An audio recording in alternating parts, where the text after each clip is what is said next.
जी नमस्कार। स्वागत है दोस्तों आपके अपने YouTube चैनल हिंदी परीक्षा इसके पर। तो आज की इस वीडियो में हम लोग बात करेंगे पाठ नंबर 3 मैडम मेरी क्यूरी, जो कि कक्षा 8वीं के पाठ्यपुस्तक में अंतर्गत है।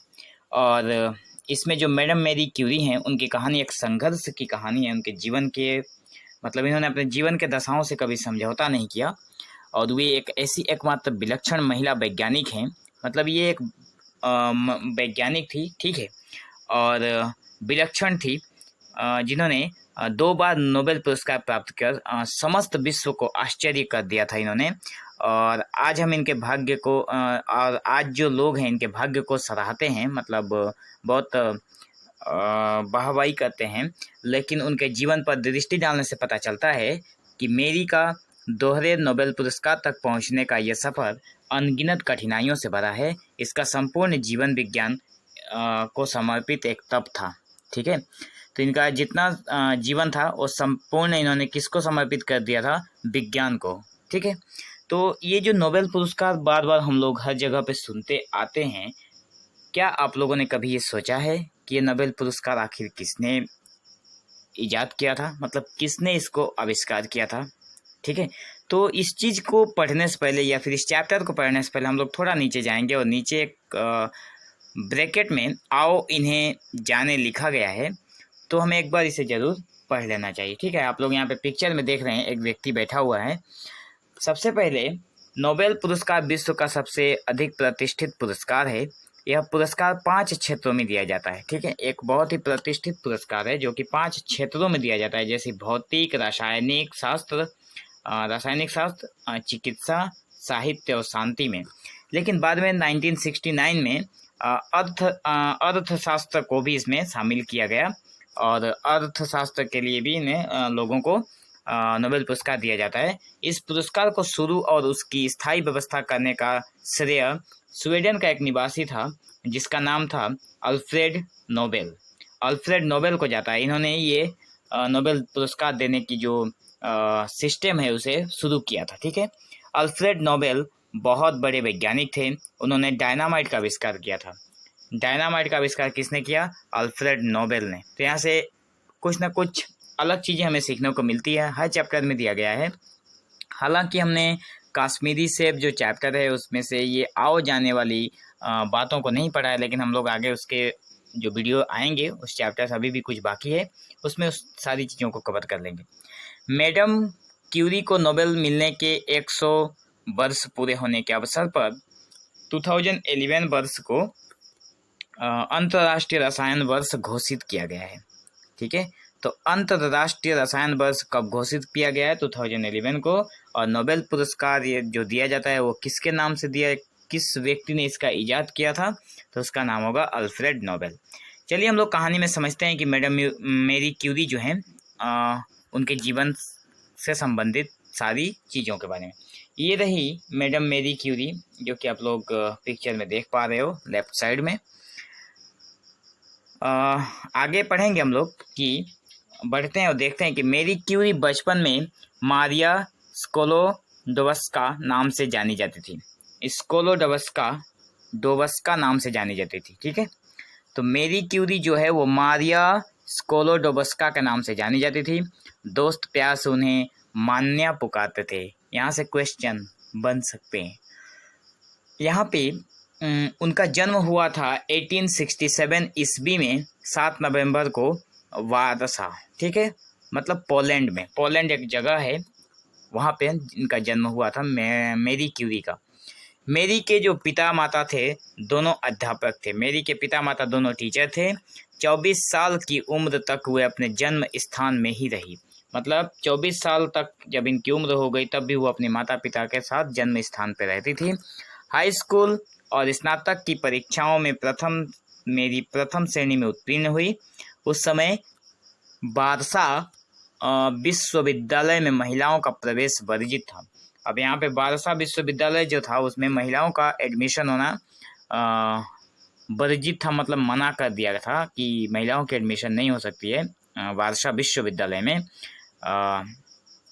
तो वारसा विश्वविद्यालय मतलब यूनिवर्सिटी में। आगे की पढ़ाई के लिए उन्होंने पेरिस के सोरबोन विश्वविद्यालय में नामांकन कराने का निश्चय किया, लेकिन आर्थिक स्थिति ठीक न रहने के कारण उन्हें यह फैसला बदलना पड़ा। ये बहुत ही मतलब चैप्टर समझने लायक है। देखिए क्या बताया गया है कि जब वारसा विश्वविद्यालय में उनका एडमिशन नहीं हुआ तो उन्होंने सोचा कि पेरिस में जाकर सोरबोन विश्वविद्यालय में वे अपना एडमिशन फॉर्म मतलब अप्लाई करेंगी, फिलअप करेंगी। लेकिन घर पे आर्थिक स्थिति ठीक नहीं थी, मतलब कौड़ी का पैसे की दिक्कत थी, तो उन्हें यह अपना फैसला बदलना पड़ा। उन्होंने अपनी बड़ी बहन ब्रोन्या के साथ यह निर्णय लिया कि ब्रोन्या पेरिस में रहकर डॉक्टरी की पढ़ाई करेगी। उनकी छोटी जो बहन थी उसका नाम था ब्रोन्या। यहाँ पे बड़ी बहन, ठीक है, बड़ी बहन कहा गया है, छोटी बड़ी मेंशन है, मैंने सोचा छोटी होगा, नहीं, बड़ी बहन है, जो कि ब्रोन्या जो पेरिस में रहकर डॉक्टरी की पढ़ाई करेगी और मेरी घरेलू शिक्षिका बनकर उसकी आर्थिक सहायता करेगी। मतलब ये जो है डॉक्टर ब्रोन्या जो है वो डॉक्टरी की पढ़ाई करेगी और मेरी जो थी क्यूरी जो थी वो घरेलू शिक्षिका बनकर उसकी आर्थिक सहायता करेगी। मतलब वो घर पे पढ़ा लिखा कर लोगों को जो पैसे की आमदनी होगी उससे वो डॉक्टर बनाने में उसे सहायता करेगी। मेरी ने 4 वर्षों तक घरेलू शिक्षिका का काम जारी रखा। अंततः 4 वर्ष बाद पेरिस से बहन का बुलावा आ गया और मेरी एक नए भविष्य की ओर चल पड़ी। मतलब 4 साल के बाद जब उनकी बड़ी बहन डॉक्टर बनी तो उन्होंने पेरिस में ही मेरी क्यूरी थी, मैडम मेरी क्यूरी, उनको बुला लिया और ये अपने एक नए सफ़र की ओर निकल पड़ी। 1891 ईस्वी में वे पेरिस के लिए रवाना हो गई। ठीक है, क्वेश्चन याद रखना, 1891 में ये कब निकली थी? 1891 में। पेरिस में कुछ दिन बहन के साथ रहने के बाद मेरी ने अलग रहने का निश्चय किया। तब मेरी ने सोचा कि वो अलग रहेंगी, अपनी बड़ी बहन के साथ नहीं रहेंगी, परंतु आर्थिक स्थिति ठीक न होने के कारण अच्छा और सुविधाजनक कमरा मिलना नामुमकिन था। इसलिए मेरी को 6ठी मंजिल पर एक ऐसा कमरा किराए पर लेना पड़ा जो गर्मी में गर्म और सर्दी में बहुत ठंड हो जाता था। पैसा ज़्यादा नहीं था मैडम मेरी क्यूरी के पास। इन्होंने पैसे की तंगी में आकर इन्होंने क्या किया, एक ऐसा कमरा किराए पर लिया जो कि गर्मी में बहुत गर्म हो जाती था उस कमरे में, और सर्दी में बहुत ठंड लगता था उस कमरे में। ठीक है, पेरिस में ही उनका परिचय एक वैज्ञानिक से हुआ जिनका नाम था पियरे क्यूरी। ठीक है, तो वैज्ञानिक का नाम क्या था जो उनसे मुलाकात किया था, उसका नाम था पियरे क्यूरी। पियरे वैज्ञानिक कार्य के प्रति पूर्णतः समर्पित वैज्ञानिक थे। वो अपना काम बहुत अच्छे से करते थे। दोनों ने एक दूसरे को पसंद किया और 1895 ईस्वी में पियरे क्यूरी और मेरी क्यूरी विवाह सूत्र में बंध गए। मतलब 1895 में दोनों ने विवाह कर लिया, मेरी क्यूरी और पियरे क्यूरी ने। मेरी क्यूरी के लिए मातृत्व भी बेहद प्रेरणादायक अनुभव था। इन्होंने 2 बेटियों को जन्म दिया। अब ये इनकी 2 बेटियां हुई मेरी क्यूरी की, और 1897 ईस्वी में आयरीन हुई और 1904 में ईव। इनकी दोनों बेटियां का नाम, एक का था आयरीन और दूसरा का नाम था ईव, जो कि एक का जन्म हुआ 1897 में और दूसरे का हुआ 1904 में।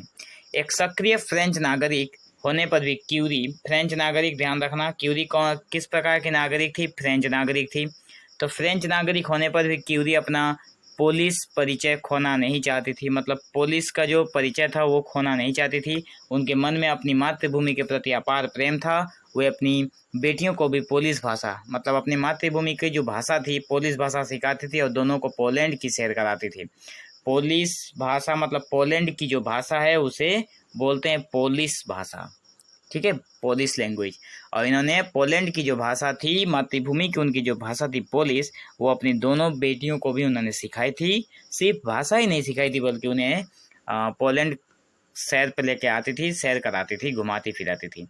इसके बाद क्यूरी दंपत्ति ने एक साधारण कमरे को प्रयोगशाला का रूप देकर शोध कार्य आरंभ किया। मतलब दोनों मिल गए, पति पत्नी, और दोनों मिलने के बाद अपने जो रूम था उस रूम को इन्होंने प्रयोगशाला बना दिया। मतलब उन्होंने ये लेबोरेटरी बना दिया।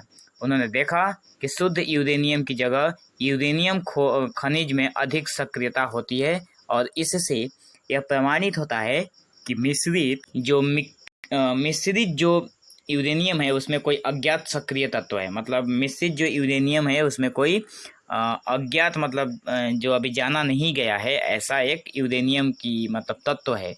उन लोगों ने अनुमान लगाया कि पिट्स ब्लेड नामक खनिज में यह तत्व है। पिट्स ब्लेड याद रखना। थोड़ा ये चैप्टर हार्ड लग रहा है क्योंकि इसमें बहुत सारे साइंस जो होती है ना, वैज्ञानिक भाषाओं का प्रयोग किया गया है, लेकिन आप लोग घबराना मत। यहाँ से एक दो बार इन सारे शब्दों को उच्चारण करना, सब ठीक हो जाएगा, ठीक है। लेकिन पिट्स ब्लेड कोई आम चीज़ नहीं है। लेकिन पिट्स ब्लेड जो था वो कोई ऐसा वैसा चीज़ नहीं था। इसका मूल्य बहुत ज़्यादा था। सौभाग्य से ऑस्ट्रेलिया सरकार उपहार स्वरूप क्यूरी दंपति को शोध कार्य के लिए 1 टन पिस्ट ब्लेड देने के लिए राजी हो गई। अब पिस्ट ब्लेड जो ऑस्ट्रेलिया सरकार थी वो इन दोनों व्यक्तियों को देने के लिए राजी हो गई क्योंकि शोध कार्य करना था। क्यूरी दंपति का यह शोध कार्य धैर्य, अध्यावसाय और आत्मोत्सर्ग की मिसाल था। यह कार्य किसी सिद्ध युद्ध से कम न था। मतलब ऐसा कोई शोध कार्य करना, कोई किसी जिनिस का रिसर्च करना कोई खेल तमाशे की बात नहीं है, बहुत बड़ी बात है। कई टन रासायनिक पदार्थों को बड़े बड़े पात्रों में उबालने और इनके परिष्करण का काम शुरू हो गया। मतलब कई टन, मतलब एक दो नहीं, बहुत सारे टन, कुंटल तक यूरेनियम की इन्होंने उबाला और उसे परिष्करण किया। दोनों महीनों तक उबलते पदार्थों से निकलने वाले भाप के संपर्क में रहे।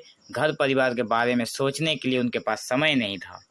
देखो, दोनों व्यक्ति लग गए थे अपने काम में। काम की अधिकता देखकर पियरे कभी कभी निराश भी हो जाते थे, लेकिन मेरी की लगन और उमंग में कोई कमी नहीं रहती थी। पियरे जो थे, हस्बैंड जो थे मेरी की, वो कभी कभी इतना सारा काम देखकर डर भी जाते थे और उन्हें काम करने की मन नहीं करता था। लेकिन वहीं मेरी जो थी कि मेरी क्यूरी जो थी वो कभी उनका साहस कभी कम नहीं हुआ और अनावश्यक तरल को बाल्टी से दूर फेंकना आदि काम सब क्यूरी खुद करती थी, ठीक है। उबलते यहाँ पे कहा गया है कि उबलते पदार्थों को लंबी छड़ी से हिलाना। कोई चीज़ बहुत आग में उबल रही है तो उसको लंबी छड़ी से हिलाना और वहाँ से जो फेंकने लायक जो चीज़ें थी उसको दूर फेंकना, ये सारा काम आदि काम जो था ये क्यूरी करती थी। अत्यधिक परिश्रम के परिणाम स्वरूप उनके शरीर में टीबी के लक्षण दिखने लगे। बहुत परिश्रम करती थी जिसके कारण उन्हें टीबी के लक्षण हो गए थे। टीबी बीमारी जो होती है वो। एक बार तो उन्हें निमोनिया हो गया था और 3 महीने तक बिस्तर पर पड़ी रही, लेकिन कोई भी स्थिति उनको अपने लक्ष्य से विचलित न कर सकी। कई टनों के रासायनिक पदार्थों को लेकर 2 वर्ष के कठोर शारीरिक और मानसिक श्रम के बाद उन्हें कुछ ग्राम पदार्थ हाथ लगा। इन्हीं पदार्थों से शोध कार्य उस अज्ञात तत्व की ओर मुड़ गया। 2 वर्षों तक इन्होंने लगातार उस यूरेनियम को गलाकर उसके बाद कुछ ग्राम, मतलब जैसे मान लो 5-6 ग्राम जैसा कोई पदार्थ मिला 2 साल के बाद, और इन्हीं पदार्थों से वह शोध कार्य अज्ञात तत्व की ओर मुड़ गया। अंततः शोध कार्य सफल हुआ। इन्होंने वो शोध कार्य सफल कर लिया। एक नए तत्व की खोज हुई, एक नया तत्व बना। इसका नाम उन्होंने अपने देश के नाम पर पोलिनियम रख दिया। अपने देश के नाम पर उन्होंने इसका नाम पोलिनियम रख दिया। कुछ महीने बाद उन्होंने रेडियम की भी खोज की। चिकित्सा विज्ञान और रोगों के उपचार में यह एक क्रांतिकारी खोज साबित हुई। चिकित्सा विज्ञान में और रोगों के उपचार में रेडियम की बहुत काम आता है खोज हुई। इससे पहले वे लोग रेडियो धर्मिता की भी खोज कर चुके थे, लेकिन इससे पहले वो रेडियो धर्मिता की खोज कर चुके थे। आगे है, उनकी यह खोज हेनरी बैकरेल की महत्वपूर्ण खोज पर आधारित थी। अब यहाँ से भी प्रश्न पूछ सकता है एग्जाम में कि हेनरी की खोज किसके ऊपर आधारित थी, तो बैकरेल के महत्वपूर्ण खोज के ऊपर आधारित थे। बैकरेल पियरे क्यूरी के सहयोगी थे। रेडियो धर्मी रश्मियों की विशेषता यह है कि कोई हीरा असली है या नकली, इससे पता लगाया जा सकता है। देखो, रेडियो धर्मी जो चीज़ है उससे ये पता लगाया जाता है, अगर कोई डायमंड है तो वो असली है या नकली, इससे पता लगाया जाता है। इन्होंने इसकी खोज की थी। इन रश्मियों की सहायता से मनुष्य के शरीर के अंदर के भाग को भी देखना संभव हो गया। मतलब ये जो रेडियोधर्मी जो रश्मि थी, इससे लोगों के अंदर मनुष्य का जो उपचार किया जाता है, जैसे हम लोग बोलते हैं कि आज साइंटिस्ट इतने आगे बढ़ गए हैं कि वो हमारे शरीर के अंदर के वाले पार्ट्स को देख सकते हैं कैमरा के जरिए। तो ये सारा कैसे संभव हो गया? इन्हीं सब चीज़ों से संभव हो पाया, और शरीर के अंदर भाग को भी देखना संभव हो गया। उससे भी महत्वपूर्ण बात यह है कि रेडियम कैंसर जैसी जानलेवा बीमारी पर भी बहुत प्रभावकारी है। कैंसर जैसे बीमारी को भी ये समय रहते ख़त्म कर सकता है, क्योंकि क्यूरी दंपति को इन खोज कार्यों को चलाते समय अनेक कठिनाइयों का सामना करना पड़ा था। लेकिन देखो, ये कोई खेल की बात नहीं है। क्यूरी जो दंपति थे, दंपति का मतलब होता है पति पत्नी, ठीक है। इन लोगों को बहुत कठिनाइयों का सामना करना पड़ा था, क्योंकि उनके पास उपयुक्त प्रयोगशाला नहीं था। उन्होंने अपने घर को ही प्रयोगशाला बनाया था। न पर्याप्त ऐसा कोई उपकरण था, ना कोई चीज़ था जिससे वो सारा काम करते, न पर्याप्त मात्रा में कच्चे खनिज प्रयोगशाला में खनिज था। कोई कच्चा खनिज भी नहीं था उनके पास। प्रयोगशाला में गैस निकासी की व्यवस्था भी नहीं थी। गैस सारा वहीं पे रहता था। वहाँ का वातावरण दूषित और अस्वास्थ्यकर था। वहाँ पे वातावरण जो था वो दूषित हो गया था लगातार गैस निकलने के कारण उनके प्रयोगशाला से। तो वो अस्वास्थ्यकर रह गया था, मतलब वहाँ पे कोई भी जी नहीं सकता था जल्दी।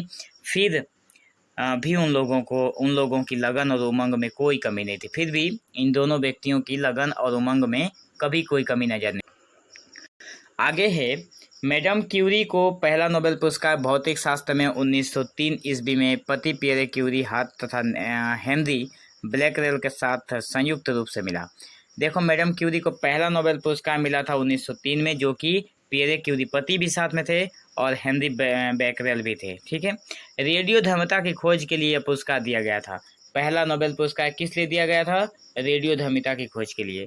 नोबेल पुरस्कार मिलने के साथ साथ न सिर्फ इनकी आर्थिक स्थिति सुधर गई, वरन इन्हें काफ़ी लोकप्रियता भी मिली। 1901 ईस्वी में नोबेल पुरस्कार दिया जाना शुरू किया गया था, और केवल 2 वर्ष बाद ही अर्थात 1903 में प्रथम बार किसी महिला को यह पुरस्कार प्राप्त हुआ। 1903 में ही 1901 से नोबेल पुरस्कार देना स्टार्ट हुआ था। भारत नहीं, मतलब नोबेल पुरस्कार जब दिया जाता है तब से 1901 से शुरुआत हुई थी, और उसके ठीक 2 वर्ष के बाद ही किसी पहली महिला को दिया गया था नोबेल पुरस्कार, जिसका नाम था मैडम मेरी क्यूरी।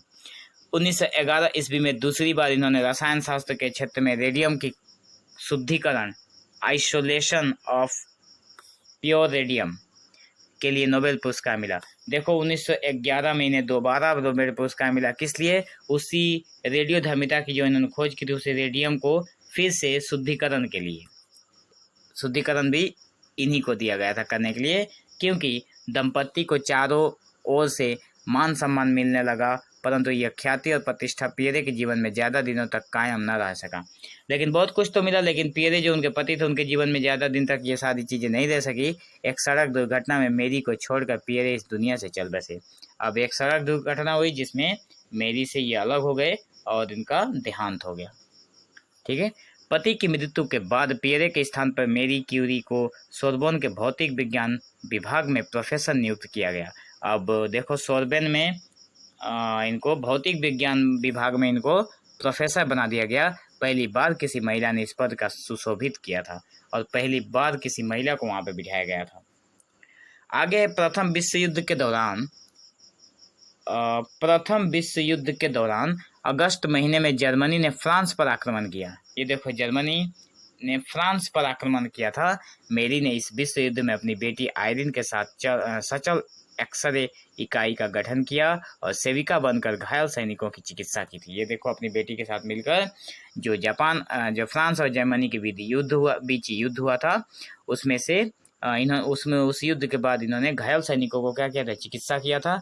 उन्होंने अपने वैज्ञानिक आविष्कारों को मानव सेवा के उपकरण के रूप में प्रयुक्त किया। उल्लेखनीय है कि किंतु क्यूरी दंपति की दोनों बेटियों को भी नोबेल पुरस्कार मिला था। देखो, यहाँ पे उल्लेखनीय है कि क्यूरी को मिला तो था ही, उनकी दोनों बेटियों को भी पुरस्कार मिला था, वो भी नोबेल। बड़ी बेटी आयरिन क्यूरी को 1935 में रसायन शास्त्र के लिए, और छोटी बेटी क्यूरी को 1965 ईस्वी में शांति के लिए नोबेल पुरस्कार मिला था। ये देखो, दोनों को दोनों सब यहीं से संबंधित है, शांति और रसायन शास्त्र, ठीक है। आगे देखते हैं, प्रसिद्धि और ख्याति के कुछ काले पहलू भी होते हैं। अगर कोई किसी का नाम ज़्यादा नाम होता है तो उसकी बदनामी भी होती है, ठीक है। जिसका जितना नाम हुआ है वो इतना बदनाम भी हुआ है। बहुत अच्छा ये एक डायलॉग की तरह है, गाना है, म्यूजिक है। तो कहा गया है कि प्रसिद्धि और ख्याति के कुछ काले पहलू भी होते हैं। काले पहलू मतलब बदनामी भी है। रेडियोधर्मी पदार्थ से निकली हुई किरणें बहुत तीक्ष्ण होती है। रेडियोधर्मिता से जो पदार्थों से जो किरणें निकलती हैं वो बहुत तीक्ष्ण होती है। इनसे जीवित कोशिकाओं को नष्ट करने होने का खतरा होता है। जो हमारे शरीर में कोशिका जीवित है वो नष्ट हो जाती है। अधिक समय रेडियोधर्मी पदार्थों के बीच रहने के कारण मेरी को एनीमिया और थकान का अनुभव होने लगा। देखो, बहुत समय उस किरणों के साथ रहने के कारण मेरी को एनीमिया हुई और थकान महसूस होने लगा। रेडियम की शक्तिशाली किरणें ने उनके शरीर को भीतर से कमजोर और खोखला कर दिया था। रेडियम की जो किरणें थी। अंत में 4 जुलाई 1934 ईस्वी को मेरी क्यूरी का निधन हो गया। मैडम क्यूरी की मृत्यु की खबर से विज्ञान जगत में शोक का माहौल छा गया। जब इनकी मृत्यु हुई तो पूरे साइंटिस्ट का जो समाज था वो शोकाकुल हो गया। ठीक है। मेरी की मृत्यु पर अल्बर्ट आइंस्टाइन ने कहा था, देखो बहुत बड़ी बात, अल्बर्ट आइंस्टाइन ने क्या कहा था मेरी की मृत्यु के पश्चात, दुनिया की प्रसिद्ध हस्तियों में यह एक ऐसा नाम है जो आजीवन बेदाग रहा। इस नाम में कोई दाग नहीं है। याद रखना, पूछा जाएगा किसने कहा था। अल्बर्ट आइंस्टाइन ने कहा था। मानव समाज की उनकी युगांतकारी खोजों और महान कल्याणकारी कार्यों को हमेशा याद रखेगा। ठीक है। आज मैडम क्यूरी संसार में ही नहीं परंतु विश्व की सभी महिलाएं उनके जीवन से प्रेरणा ले सकती हैं। तो मैडम क्यूरी की मृत्यु के बाद अल्बर्ट आइंस्टाइन ने जो बात कही इसको आप लोग ध्यान से देना, क्योंकि मानव समाज की युगांतकारी खोजों में और कल्याणकारी कार्यों में हमेशा इनको सम्मान के साथ याद किया जाता है और पूरे विश्व में इनके जोड़ की महिलाएं नहीं हैं। ठीक है। तो बस इतना ही था इस चैप्टर में। अब हम लोग इसके नेक्स्ट वाले वीडियो में देख लेंगे इस चैप्टर के क्वेश्चन आंसर। ठीक है। लेकिन आप लोग थोड़ा ध्यान से पढ़िएगा इस चैप्टर को, क्योंकि थोड़ा हार्ड है। इसमें से कुछ प्रश्न ऐसे कुछ मतलब शब्द ऐसे दिए गए हैं जो कि थोड़े विज्ञान से संबंधित है, जो कि आप लोगों को अच्छे से पढ़ना बहुत ज़रूरी है, नहीं तो आप लोग स्पेलिंग जो कि गलत करने वाले हो। ठीक है। सो इसको ठीक ठाक देख लेना। So thank you for watching this video. Have an awesome day. और जिसको इस वीडियो की ज़रूरत हो उसको अपने दोस्तों में ज़रूर शेयर कीजिए। So thank you for watching this video.